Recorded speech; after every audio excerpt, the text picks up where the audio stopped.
బాప్తిజం ఇచ్చే యోహాను గారు యేసు ప్రభు వైపు చూచి, ఇదిగో దేవుని గొర్రెపిల్ల, ఈయన దేవుని కుమారుడు, ఈయన చెప్పుల వారును విప్పుటకు నేను యోగ్యుడను కాను అని చెప్పినప్పుడు తన శిష్యులు ఇది విని యేసు ప్రభువును వెంబడించడం మనం యోహాను సువార్త 1వ అధ్యాయంలో చూస్తూ ఉన్నాం.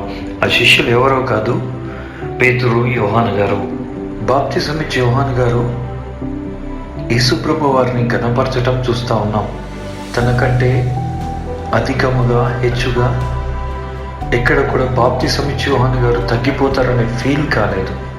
కానీ యేసు ప్రభు వారిని ఘనపరిచిన వెంటనే బాప్తిజం ఇచ్చే యోహాను గారి శిష్యులు ప్రభు వారిని వెంబడించారు. తద్వారా అనేక మందికి సువార్త చెప్పడానికి కారకులయ్యారు.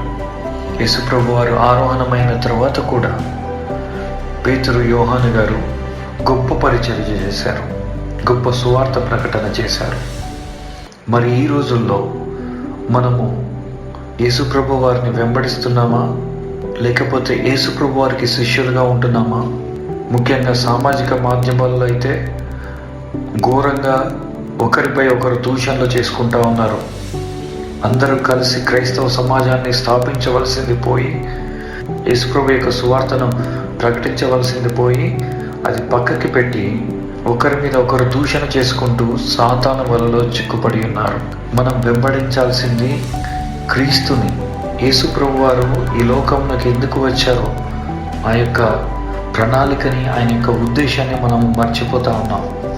మనం కంప్లీట్గా సాతాను యొక్క వలలో చిక్కుబడి ఆయన వైపు చూడకుండా మనము ఈ లోకంలో ఉన్న వారి వైపు చూస్తూ వారు చెప్పిందే మనం వేదం అనుకొని ఆ విధంగా ప్రవర్తిస్తూ ఉన్నాం.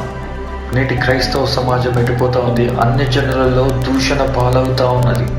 దేవుడు అంటాడు, మిమ్మల్ని బట్టి కదా నా నామము అవమానపరచబడతా ఉంది, దూషణ పాలవుతూ ఉంది. ఎగ్జాక్ట్గా అది ఈ రోజులో మనం చూస్తూ ఉన్నాం. మనం క్రీస్తుని వెంబడించే వారంగా ఉందామా? దయతో క్రైస్తవ బోధకులారా, క్రైస్తవ నాయకులారా, బాప్తిజం ఇచ్చే యోహాను వలె మీ శిష్యుల్ని తయారు చేయవలసిందిగా కోరుకుంటున్నాము, విన్నపిస్తున్నాము, విజ్ఞాపన చేస్తూ ఉన్నాం.